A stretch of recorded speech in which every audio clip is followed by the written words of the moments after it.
Hello. Welcome back. Alright, no, seriously, welcome back. So, today, my makeup did not come out as I wanted it. My eyelashes are not agreeing with me. My brows are not agreeing with me. But you know what?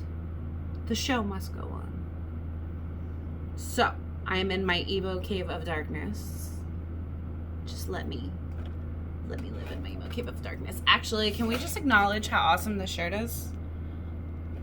Sugar skull that says Go Saints. Hey. Anyway.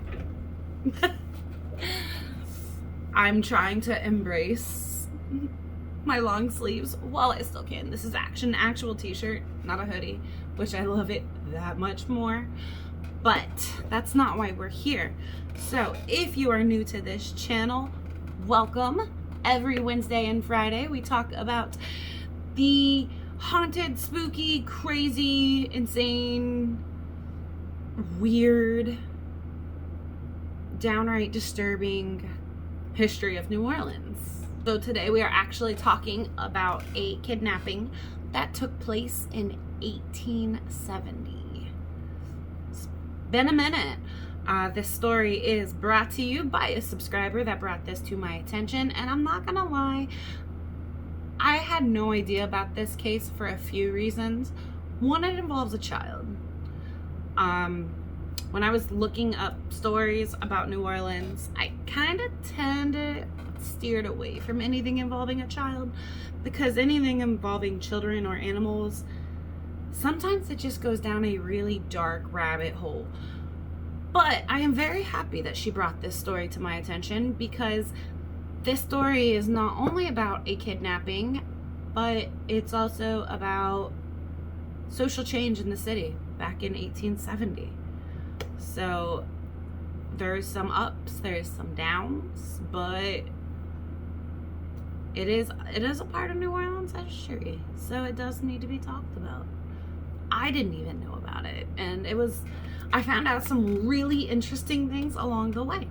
So if you are interested in watching, make sure you hit that subscribe button if you like this video and you want to see more videos. You know what? You're gonna see more videos because I'm gonna keep making them. But let me know you like these kind of stories by hitting that like button. And if you have a story about New Orleans that you want to hear, let me know down in the comment section. I'm always up for getting information from y'all about something I might not be talking about. But before you ask, I already have everything set up, ready to go for Marie Laveau.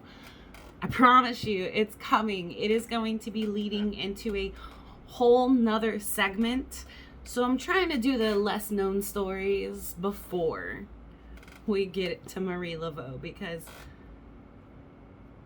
that's gonna be a few videos. Like, there's a lot of history there, a lot of New Orleans history, a lot of Marie Laveau history. Like, I've been researching it for a while now, and I'm discovering things I had no idea about. So before you ask for her, she is coming. I promise she's coming.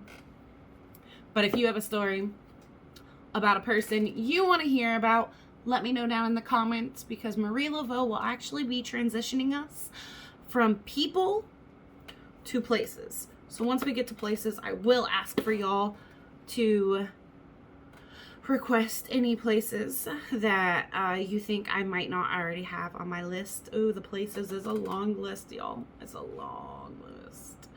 So make sure you subscribe. Make sure you hit that notification bell so you can get all of these awesome videos. Now let's get to the video.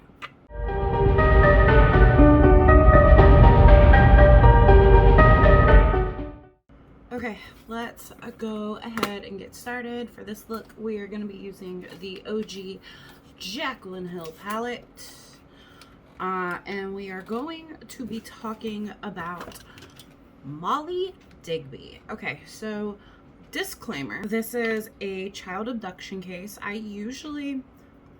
So when I'm like looking for stories, I'll be 1000% honest. I don't really look for stories involving children for a few reasons. One of which being, like, just like animals, anything involving like child abuse or abduction, or I don't know, when it comes to kids and animals, they can't, it's like a kid and an animal can't really defend itself like an adult human can, and it's just, it gets very depressing very quickly, you know what I'm saying? But this was a story requested by a follower, and we're gonna talk about it. So this case is about the abduction of Molly Digby. Okay, so there is a lot more to the story than just the abduction itself. So it's, I don't want to drop this. So this story itself really just, there's a lot more going on than just a missing child, but the story takes place in June of 1870. Now, during this time, police forces were just starting to integrate their staff, basically. So like, they were just beginning to bring in officers that were black. And New Orleans was actually one of 5 cities to start this. So you had these police forces that were beginning to integrate, and people weren't very happy about it because people are dicks. Let's be realistic here. People are dicks. New Orleans actually hired their first black police officer in the 1860s. So this was a big deal for New Orleans, and this plays a huge role in our story for a number of reasons, but the main point being, it was actually a black police officer that not only helped get Molly home, but also, we'll get to that part of the story. So it's June 1870, and much like now, like it, well, I don't even want to say much like now, because kids these days are so different from back then. I mean, it was summer, so kids were like outside and they were playing, unlike now where they're like inside playing video games. So it was a much different situation than it is right today. But back in the 1870s, like, let's be realistic, you could let your kid play outside unsupervised because crime wasn't what it is now. You know what I mean? So Molly and her older brother were playing. Molly's 17 months old. She's in the yard playing with her older brother.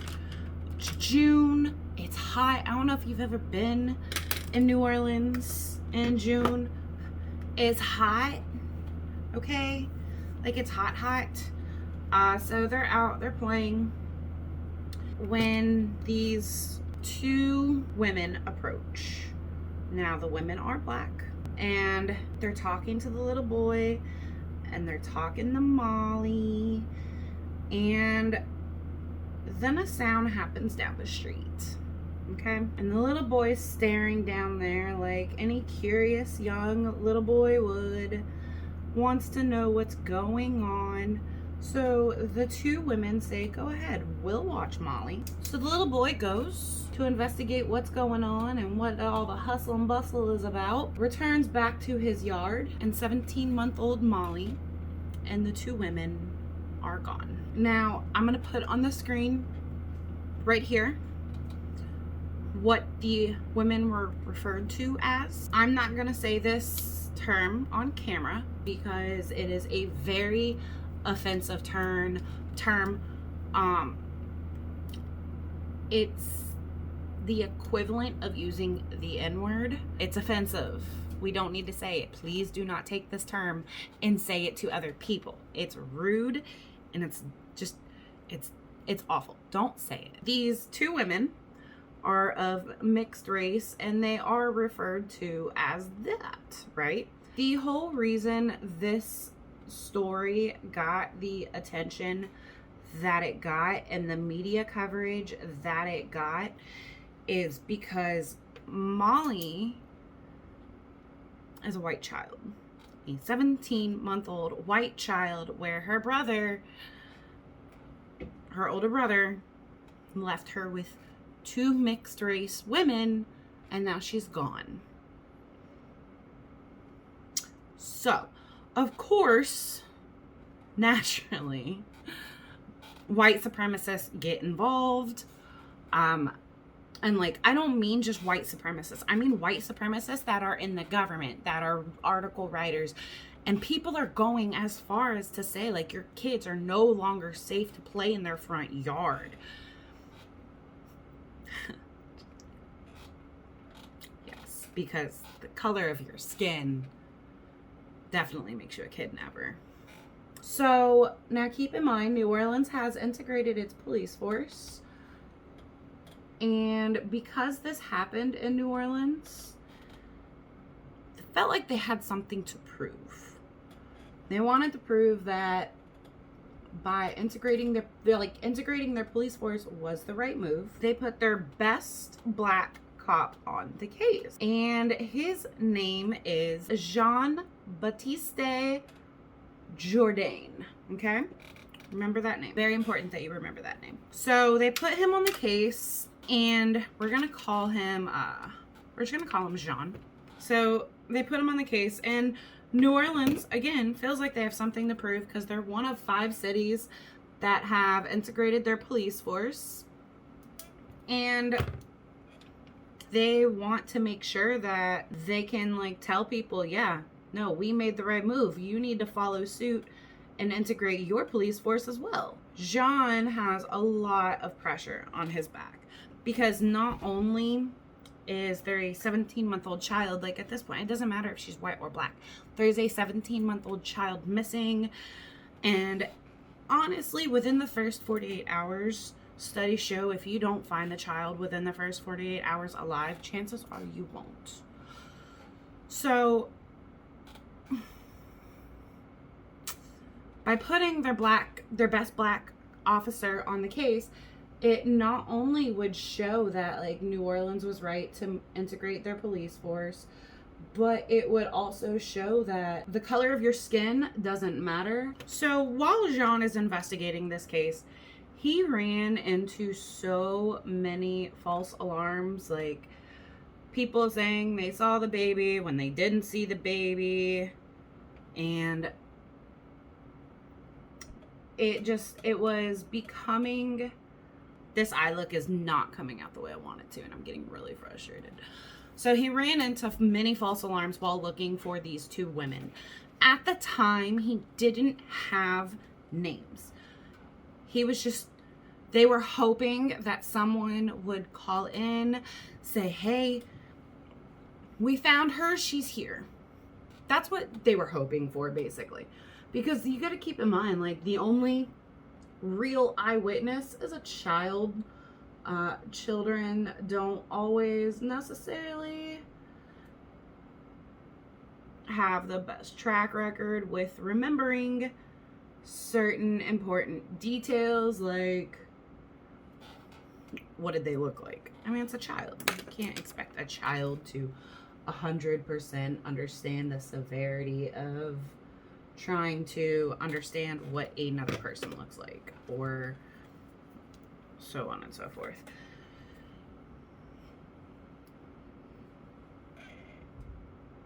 Someone calls and says, hey, there is a baby at this location matching Molly's description.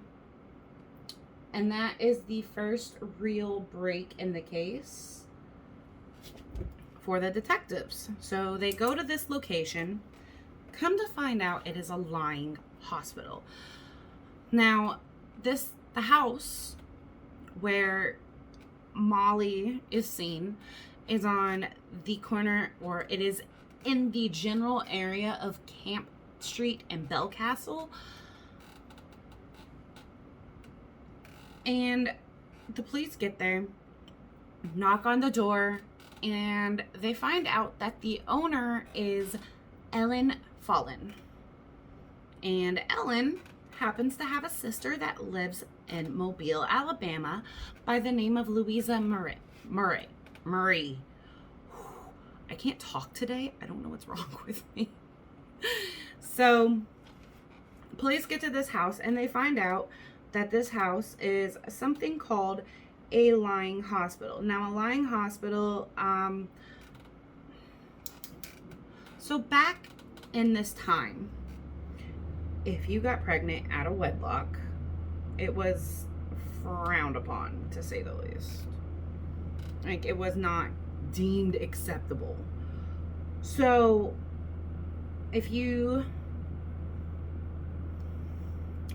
basically, let's say you live in Alabama, you get pregnant, and generally this happened with like families that had plantations, or basically families with money, okay?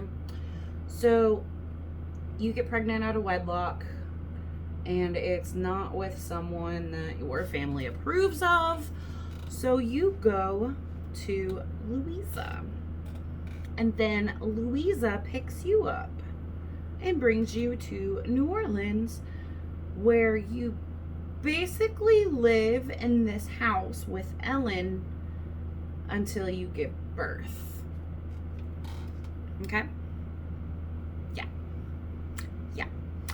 So they're running this lying hospital, and the police get there and they're asking questions. They're like, well, they're asking like the pregnant women that are there, have you seen this? Have you seen this? Have you seen this? Have you seen the baby? And like all of the stories that they're getting from these women just are not adding up. Like they're getting a bunch of conflicting stories. So Officer Jean is like, you know what? I'm gonna go talk to the sister Louisa in Mobile. Because keep in mind, like these stories are just not adding up, right?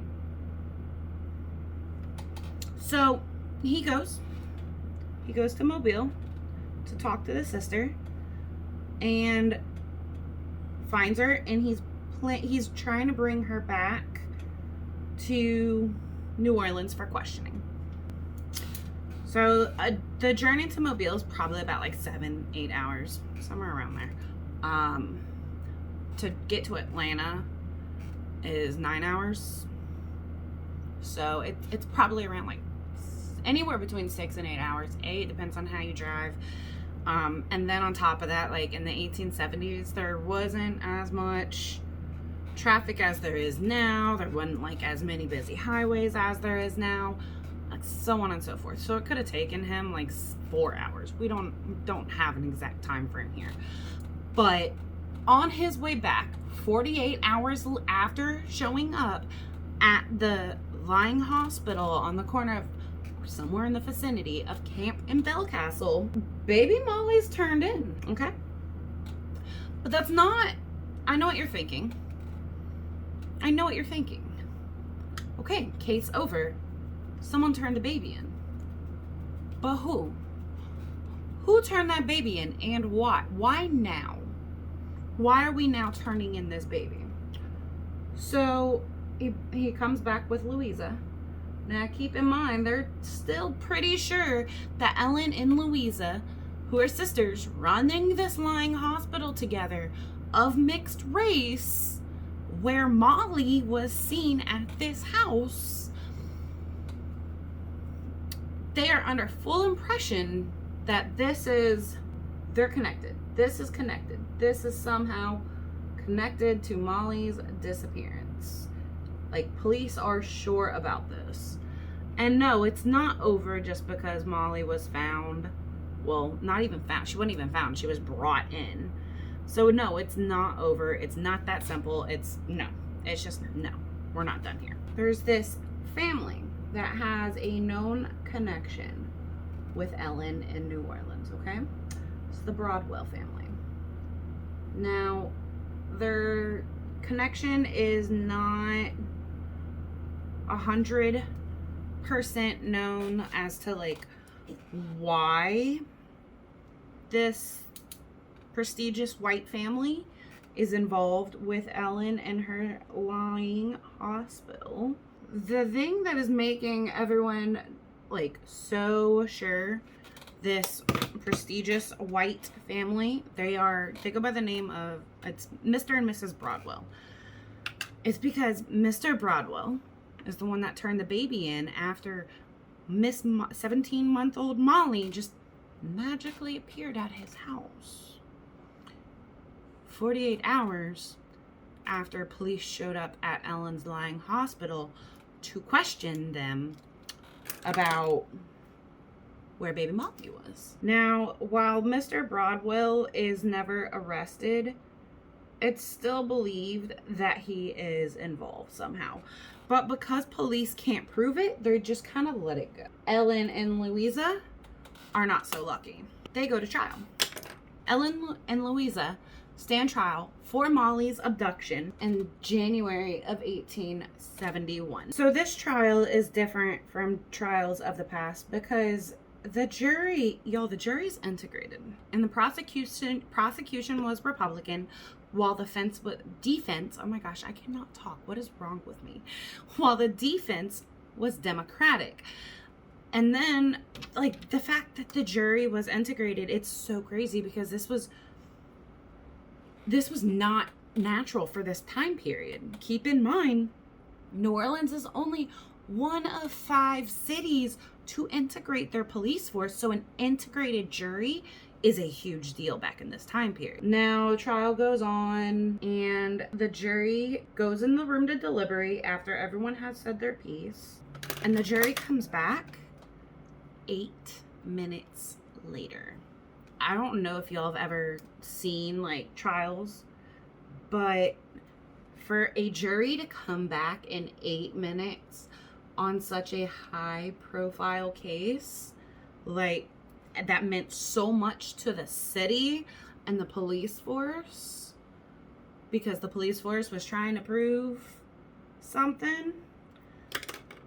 It's crazy because 8 minutes. Jury comes back not guilty. Okay, I'm gonna pop on some mascara and my lashes and we'll be right back. These lashes are not agreeing with me, which is kind of ticking me off because this is like my favorite pair of lashes ever. Anywho,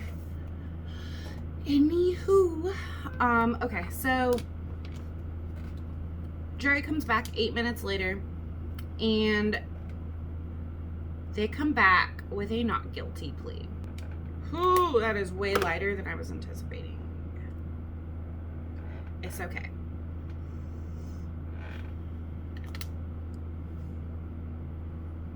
Is it?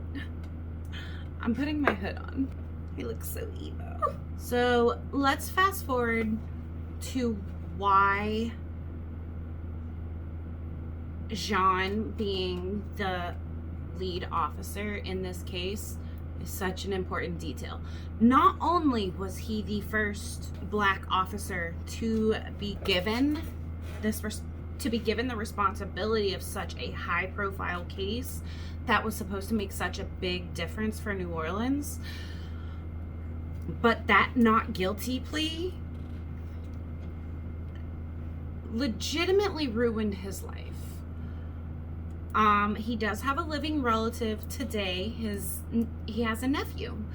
His name is Wayne, and he's actually the owner of Little Dizzy's restaurant in Treme. Now, Wayne had no idea that Jean was his relative, let alone his uncle, basically, y'all. Great uncle, great uncle. He had no idea he was related to him until a book comes out about this case and how politicians and police and the general public and the media and how they reacted to the events surrounding this case and this case itself came out, and it's titled The Great New Orleans Kidnapping Case, and it's written by Mike Ross. And this book is what told Wayne he had a relative, and discovered that his uncle that was put in charge, basically put in the role of detective, first black detective at that, was blamed for the not guilty plea. He was actually demoted, and he ended up leaving and getting a spot on the state legislature. Words are hard. I don't know what's wrong with me today. And at this time, like, after all of this went down, President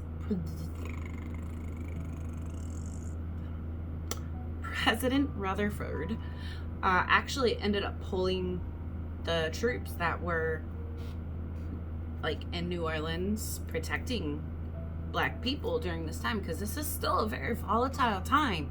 There's, like, yes, racism is very much alive today, do not get me wrong. It's not like it was in the 1870s. Well, we're not going to get into those details, but troops were in the city and in the state, and they were in the South protecting black people. Well, they were supposed to be. I can't speak if they actually were, because I wasn't alive. I wasn't there. But so President Rutherford pulled the troops in the South, and this sent John into a downward spiral. He ended up losing his position on the state legislature. He contracted malaria. Like, this poor man, like,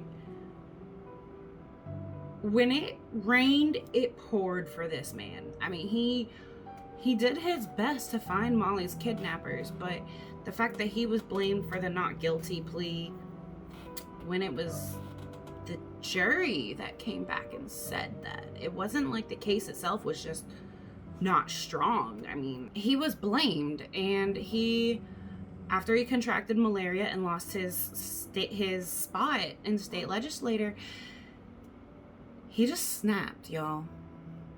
And he ended up going to his family gravesite in the St. Louis Cemetery, number 1. This, I will say, this cemetery is like a hot spot for just a lot of stuff. We're going to be talking about it quite a bit in upcoming videos. And then it's actually going to get its own dedicated video. Like, this cemetery is a hot spot. But he sat on his family gravesite, and he took his own life with a gun. New Orleans, and being one of the first 5 cities, major cities at that, to integrate. Like, we integrated before New York. That's saying something. New Orleans has always been a place for social change. And this man lost his career and his life, and was blamed for the not guilty plea on Ellen and Louisa. Or Louise. And then on top of that, Wayne had no idea he was even related to this man. I'm not gonna lie, researching this particular story, it was a lot, because you have, there's a child involved. I'm not a fan of anything involving a child. It's literally the picture of innocence. And I'm not a fan of anything dark surrounding children. I mean, I'm sure there's plenty of it. We've talked about one story that involved a young girl. And I'm sure as we expand out of New Orleans and into Louisiana, surrounding states, and then eventually the country, there are going to be a lot of stories about children. Trust me, I'm well aware of that. But when it comes to telling a story about a child, it's already hard enough because it's a freaking child. But then you throw race into the mix, and that's a whole new monster. But there was a happy part of the story. Molly was found alive, and she was reunited with her family.